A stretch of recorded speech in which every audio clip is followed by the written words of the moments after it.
नमस्कार दोस्तों, आज के इस वीडियो में हम बात करने वाले हैं एपीएस की जो आई हुई वैकेंसी उसके बारे में हम बात करेंगे कि उसका जो प्रीलिम्स का जो एग्ज़ाम होने वाला है उसको क्या पढ़ें, कहाँ से पढ़ें ताकि अच्छे नंबर लाए जा सके, उसके बारे में हम बात करेंगे। तो आप जान रहे हैं जो अपर निजी सचिव की जो परीक्षा 2023 है, इससे पहले के वीडियो मैंने बताया था कि उसका क्या पाठ्यक्रम है और कैसे कैसे आपको तैयारी करनी चाहिए। इस वीडियो में हम बात करेंगे कि जिसका पाठ्यक्रम है जो जीएस के पॉइंट ऑफ व्यू से हम देखेंगे और हम देखेंगे कि हिंदी हो गया, कंप्यूटर हो गया, कहाँ से पढ़ें, कैसे पढ़ें ताकि उसमें अच्छे नंबर लाए जा सकें। देखिए बहुत सारे ऐसे लोग जो हैं जो कमेंट वगैरह कर रहे थे, पिछली वीडियो मैंने देखा, क्योंकि कहना था कि स्टेनो जो सीखना इतना आसान काम नहीं। मैं कहाँ कह रहा हूँ कि आसान काम है, आपको टाइम लगेगा। वो तो आप कोई भी किसी भी परीक्षा की तैयारी करने जाते हैं तो कोई भी परीक्षा आसान नहीं होती है। आप कोई भी आप देख लीजिए, आप एग्ज़ाम की तैयारी करने जाते हैं तो किस श्योरिटी तो किसी चीज़ की नहीं है ना, वैसे इसमें भी श्योरिटी नहीं होती है।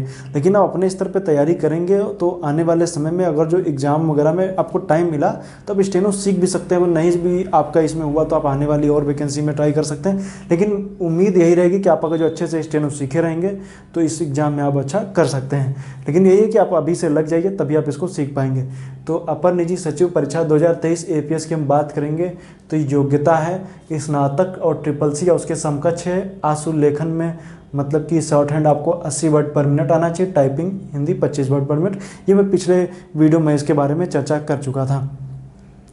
अब परीक्षा योजना जो है पद मैंने बताया 328 है सचिवालय में, राजस्व परिषद में और यूपीपीएससी में हैं। परीक्षा योजना प्रथम चरण में बात करेंगे तो हम प्रथम चरण की इसमें बात करेंगे कि आखिर जो इसमें 150 अंक का होगा, 3 घंटे का पेपर होगा, जीएस 50, सामान्य हिंदी 50 और कंप्यूटर के 50 अंक रहेंगे। अब इसमें जो जीएस का पॉइंट ऑफ व्यू है और हिंदी है और कंप्यूटर, इसके बारे में देखते हैं कि इसको कहाँ से पढ़ें और कैसे पढ़ें कि इसमें अच्छे नंबर लाए जा सके। क्योंकि देखिए अभी आपके पास प्रीलिम्स का एग्ज़ाम को हम मान के चलते हैं जनवरी के लास्ट में अगर जो होने की उम्मीद है तो आपके पास अभी सितंबर तो लगभग निकल रहा है, अक्टूबर है, नवंबर है, दिसंबर है, जनवरी, फिर भी आपके पास टोटल 4 महीने आपके पास रहेंगे इस एग्ज़ाम के लिए। जनवरी में भी हम मान लेते हैं लास्ट जनवरी में होगा तो सितंबर में भी अभी आपके पास कुछ दिन है। तो कहने का मतलब यही है कि आप अगर जो अच्छे से तैयारी करेंगे तो प्रीलिम्स को लेकर के जो मैं बताऊंगा, देखिए अभी इतना टाइम तो आपके पास नहीं है और मैं उम्मीद करता हूँ बेसिक से तो एपीएस की तैयारी शुरू नहीं कर रहे होंगे कि आप आज से एपीएस की तैयारी शुरू करें। आज से पहले आपने जीएस का नाम नहीं सुना था, ऐसा तो होगा नहीं, अपने स्तर पर तैयारी वगैरह कर चुके होंगे।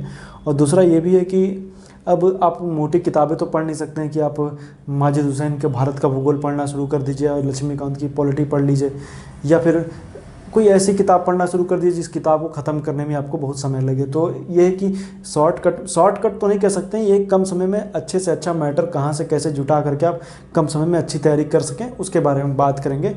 क्योंकि मेन जो फोकस रहेगा देखिए इन तीनों चरणों में, देखिए इसमें जो ऐसे बच्चे जो पीसीएस की या समीक्षा अधिकारी की या जिनका जीएस वगैरह अच्छा रहा है उनके लिए 50 अंक में वो बहुत अच्छा कर सकते हैं। लेकिन हिंदी और कंप्यूटर सबके लिए लगभग ये सेक्शन जो है वो नए रहने वाले हैं। क्योंकि हिंदी भी हालांकि एक स्तर पे लोग करते नहीं, कंप्यूटर तो सबके लिए नया रहने वाला है। इसमें जो जिसको कंप्यूटर आता है उसको जीएस नहीं आती, जिसको जीएस आती है उसको कंप्यूटर नहीं आता। ऐसा मैं ये नहीं कह रहा हूँ कि कंप्यूटर बिल्कुल नहीं आता, लेकिन परीक्षा की दृष्टि से तैयारी सबको करनी पड़ेगी। तो ये देखते हैं, सबसे पहले जीएस की चर्चा करते हैं। जीएस की बात करेंगे तो शब्द संक्षेप, मतलब इसमें शब्द संक्षेप में आपसे पूछा जाएगा, शॉर्टकट मतलब दिया रहेगा तो आपको उसका फुल फॉर्म वगैरह बताना रहेगा। तो ये आप लूसेंट से या संबंधित वीडियो आप देख सकते हैं। इसमें कोई संस्था का नाम, कंप्यूटर से रिलेटेड कोई आरएफआईडी का फुल फॉर्म पूछ लिया जाएगा, यूपीएस का हो गया या अन्य भी और भी कोई, जैसे मान लीजिए यूएनडीपी का फुल फॉर्म हो गया, ये सब आपसे पूछे जा सकते हैं। तो ये आपको क्या करना रहेगा, लूसेंट से पढ़ लीजिए या इससे संबंधित एक वीडियो आने वाले समय बनाया जाएगा जो शब्द संक्षेप के ऊपर होगा। संबंधित प्रश्नों का संकलन उसमें किया रहेगा, मतलब पूरा जो है उसमें संकलन कर दिया जाएगा ताकि आपको शब्द संक्षेप में ज़्यादा दिक्कत ना आए। तो शब्द संक्षेप लूसेंट के पीछे से भी कर सकते हैं, बाकी आप संबंधित वीडियो। प्रसिद्ध पुस्तक एवं लेखक की बात करेंगे तो देखिए इसमें डिवीजन जो हम करेंगे, एक तो हो गया इतिहास से संबंधित जो किताबें हैं, प्रसिद्ध पुस्तकें। अब जो मान लीजिए इतिहास में बहुत सारे ऐसे, मैगस्थनीज की इंडिका होगी, पेरिप्लस ऑफ द एरिथ्रियन सी, हालांकि लेखक तो अज्ञात हैं, लेकिन इस तरीके से कहने का मतलब यही है कि बहुत सी इतिहास से संबंधित, प्राचीन इतिहास का हो गया, मेडुअल काल में बहुत सी ऐसी किताबें लिखी गई हैं, और जो आधुनिक भारत में बहुत से ऐसे लेखक हुए उनके बारे में, और करंट अफेयर की जो रिलेटेड कोई किताब जो आई हुई है जो उसके बारे में आप करंट अफेयर में उनको पढ़ते रहें उनके बारे में आपको वो भी आपको पढ़नी रहेगी। कहने का मतलब ये है कि करंट अफेयर से रिलेटेड, हिस्ट्री से रिलेटेड, हिस्ट्री में तीनों हिस्ट्री, प्राचीन, मेडुअल और मॉडर्न, तीनों हिस्ट्री से रिलेटेड किताबें आपको पढ़नी रहेंगी। तो ये आप कोई भी किताब प्रेफर कर सकते हैं, जैसे आप मान लीजिए किताब में आप लूसेंट में भी देखेंगे तो उसमें मिल जाएगा किताबें वगैरह, या मान लीजिए परीक्षा वाणी की जो इतिहास की आती है मॉडर्न हिस्ट्री की, उसमें भी आपको मिल जाएगा। बाकी अपने स्तर पे ये किताबों का मैटर कलेक्ट कर सकते हैं। करंट अफेयर के लिए आपको करंट अफेयर में चीज़ें मिल जाएंगी। अब बात करते हैं इतिहास के लिए। इतिहास के लिए देखिए तो इतिहास को जब डिवीजन करेंगे तो इतिहास को 3 पार्ट में पढ़ते हैं, प्राचीन और मध्यकालीन और आधुनिक। तो इसको लिए आप देखिए, आप वैसे तो मैं बताऊं तो आप पढ़ने बैठेंगे तो आप बहुत ज़्यादा आप उसको नहीं कर पाएंगे, क्योंकि इसमें क्या होता है कि बहुत ज़्यादा मैटर आपको इसमें दिया हुआ है किताबों में। तो आप अलग अलग किताब पढ़ने बैठेंगे तो नहीं पढ़ पाएंगे। तो उम्मीद आपसे ये रहेगी कि घटना चक्र आप सॉल्व कर लीजिए जो प्रीवियस क्वेश्चन पर, बाकी आप वीडियो देख लीजिए। मैं आपसे फिर कहूँगा आप जो प्राचीन इतिहास का जो वीडियो मैंने बना रखी, प्राचीन इतिहास मेडुअल इतिहास को लेकर घटना चक्र, बाकी वीडियो वगैरह जो मैंने बताया आप उनको देख लीजिए। क्योंकि जब वीडियो आप देखेंगे तो वीडियो मैंने प्राचीन और मेडुअल और मॉडर्न और स्वतंत्र भारत का इतिहास तीनों की वीडियो बना रखी। तो आप वो सेक्शन जब आप देख लेंगे तो आपको बहुत अच्छे से वो चीज़ें जो हैं वो समझ में आ जाएंगी। तो आप लोग उनको जरूर देख लीजिएगा। वीडियो में आपको लगभग सब कुछ क्लियर हो जाएगा, आपको मानचित्र के हिसाब से वो बताया गया है। बाकी विज्ञान के लिए आप वीडियो देख लीजिए, बाकी आपको कोई ज़्यादा पढ़ने की ज़रूरत नहीं है। विज्ञान के लिए आप फिजिक्स केमिस्ट्री बायो की अलग अलग वीडियो बना रखी, प्लेलिस्ट में जाएंगे तो आपको मिल जाएगी। भूगोल के लिए वीडियो देख लीजिए। बाकी आपको ज़्यादा फैक्ट वगैरह चाहिए तो परीक्षा वाणी को आप कंसीडर कर सकते हैं। बाकी भूगोल के लिए वीडियो और परीक्षा वाणी 2 में सेक्शन आपको बताऊँगा, आप वीडियो देख लीजिए। और चूँकि भूगोल में जो है वो सिर्फ उत्तर प्रदेश के संदर्भ में और भारत के संदर्भ में भूगोल आ रहा है, मतलब यूपी और भारत, तो आपको वर्ल्ड ज्योग्राफी पढ़ने की ज़रूरत नहीं है। यूपी का भूगोल भी मैंने बना रखा है, आप उत्तर प्रदेश स्पेशल की प्लेलिस्ट में जाएंगे तो आपको उत्तर प्रदेश का भूगोल भी उसमें मिल जाएगा, आप लोग उसको भी देख लीजिए। तो यूपी का भूगोल आपको वहाँ से मिल जाएगा और भारत का भूगोल मिल जाएगा। भारत का भूगोल भारत के भूगोल की प्लेलिस्ट में जाइए देखिए, और यूपी का भूगोल भी आपको मिल जाएगा। ये भूगोल से रिलेटेड सारे टॉपिक लगभग आपको उसमें मिल जाएंगे। नदी हो गया, झील हो गया, और बाकी झरने हो गए, और उत्तर प्रदेश के भौगोलिक विभाजन हो गया, और भी बहुत कुछ इसमें, मिट्टी हो गई, और भूगर्भिक इतिहास हो गया, सब कुछ आपको मिल जाएगा यूपी में। आप लोग उसको देख लीजिएगा तो आपको वो भी आपका क्लियर हो जाएगा। तो भूगोल के संदर्भ में यूपी का और भारत का दोनों आपको देख लीजिए। बाकी आप परीक्षा वाणी को फैक्ट ज़्यादा चाहिए तो आप उसको कंसिडर कर सकते हैं। बाकी की अगर जो बात करेंगे तो भारत के संविधान के लिए मैं आपसे यही कहूँगा कि आप अर्जुन सिंह की किताब को प्रेफर कर लीजिए। बहुत मोटी नहीं है, पतली किताब है, और अर्जुन सिंह के साथ में आप वीडियो वगैरह जो बनाई गई हैं उनको आप देख सकते हैं। इंडियन पॉलिटी के नाम से प्लेलिस्ट है, आप उसको देखिए, आपको उसमें वीडियो मिल जाएंगी। बाकी की जो बात करेंगे खेल जगत के लिए, देखिए खेल जगत के लिए 2 तरीके के इसमें प्रश्न आएंगे। खेल जगत में एक प्रश्न तो आएगा खेल जगत में जो आपसे पूछा जाएगा कि आप बताइए कि करंट अफेयर से रिलेटेड खेल जगत। दूसरा होता है खेल जगत में जो खेल की शब्दावलियाँ होती हैं उनसे आपसे प्रश्न पूछे जा सकते हैं कि बताइए सिली पॉइंट क्या होता है, बास्केटबॉल में कितने प्लेयर होते हैं, या इस टाइप के जो प्रश्न नहीं आते हैं वो आपको लूसेंट में जो पीछे विविध वाला सेक्शन दिया गया उसमें आपको मिल जाएगा। आप वहाँ से देख लीजिए, आपका काम चल जाएगा खेल जगत। लेकिन आप इसको अच्छे से तैयार जरूर कर लीजिएगा।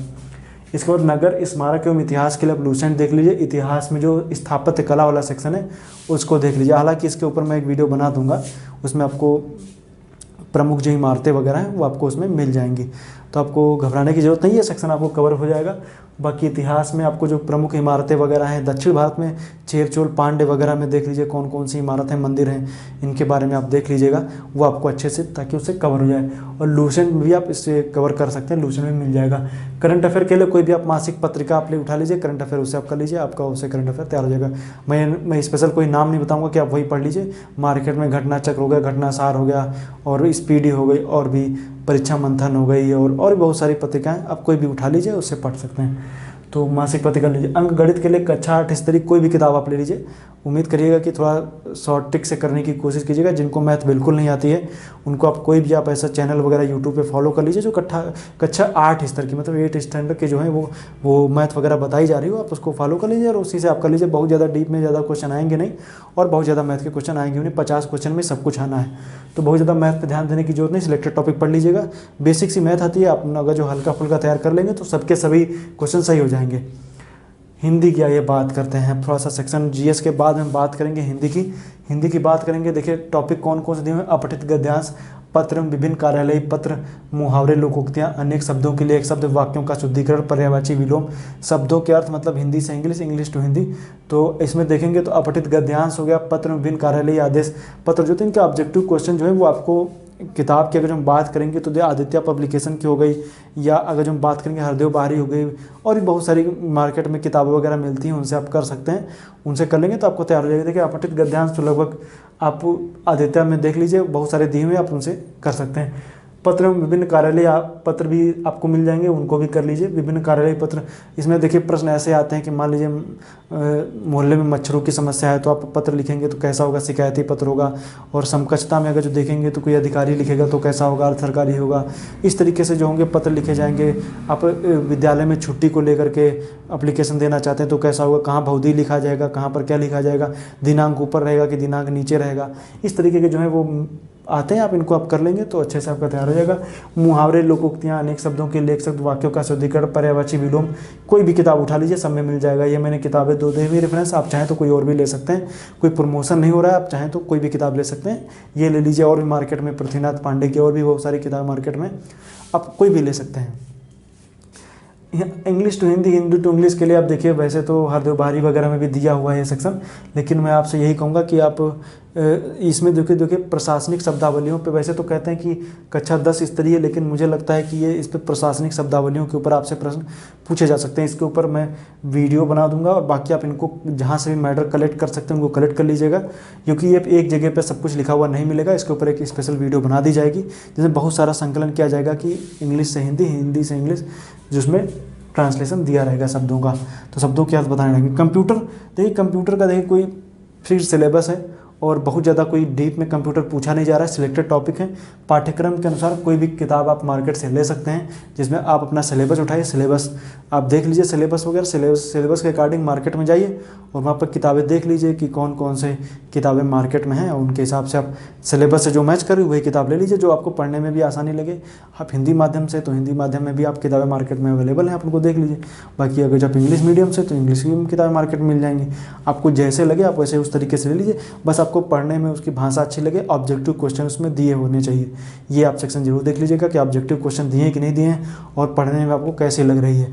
दोनों तरीके से पढ़िएगा, थ्योरी वगैरह। बाकी सिलेक्टेड टॉपिक है, यूट्यूब पे सर्च मारेंगे बहुत सारे वीडियो आ जाएंगे कंप्यूटर से रिलेटेड, आप उनको भी पढ़ सकते हैं। बाकी आप किसी के बहकावे में मत आइएगा, बहुत से आपको ऑनलाइन कोर्स वगैरह भी आ जाएंगे मार्केट में कि 3 महीने में ये करा देंगे वो करा देंगे। देखिए होता यह है कि 4 जगह से मैटर कलेक्ट करके आपको ऐसे ही सामने दे दिया जाता है वो आपको, लेकिन अंत में मैं यही कहूँगा आपको करना अपने स्तर पे पड़ेगा। मार्केट में जिस तरीके से कोर्स लॉन्च हो रहे हैं उनसे बचिए, ऑनलाइन कोर्स वगैरह से अपने स्तर पे पढ़िए, किताबों को पलटिए।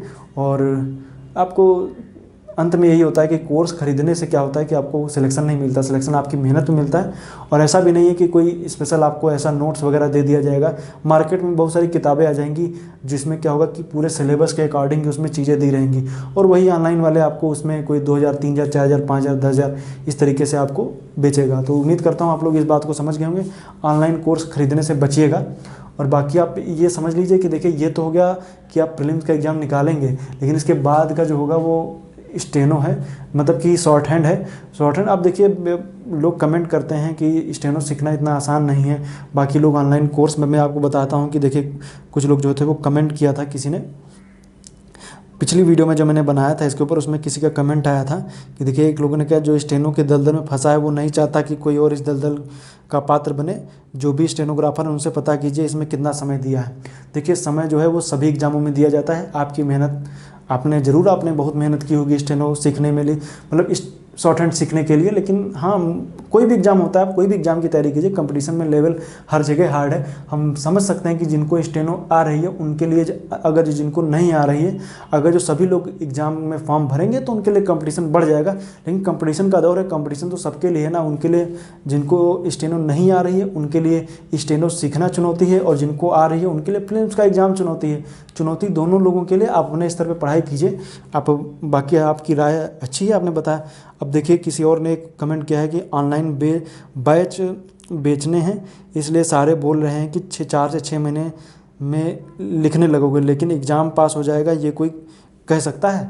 मतलब कि देखिए सीधी बात है कि आप 4 से 6 महीने लगेंगे। मैं आपको बता दूं कि सब कुछ आपके सीखने के ऊपर डिपेंड करेगा। हाँ, मैं नहीं कह रहा कि 4 से 6 महीने में आप नहीं सीख सकते या सीख सकते हैं। अगर जब मेहनत करेंगे तो सीख भी जाएंगे, नहीं मेहनत करेंगे तो साल भर लग जाएगा। क्योंकि हो सकता है, क्योंकि आज के पहले जो भी लोग स्टेनो सीख रहे होंगे किसी एग्जाम को टारगेट करके सीख रहे होंगे कि एग्जाम, मान लीजिए वो पहले से टारगेट बनाते हैं कि मुझे अगले साल ये एग्जाम की तैयारी करनी है, उस हिसाब से सीखना शुरू करते हैं। तो सीधी बात है कि वो उस एग्ज़ाम को टारगेट करके जो सीखते हैं वो एक टाइम फ्रेम लेकर के चलते हैं कि मेरे पास 1 साल का समय, उतने दिनों में हम सीखेंगे।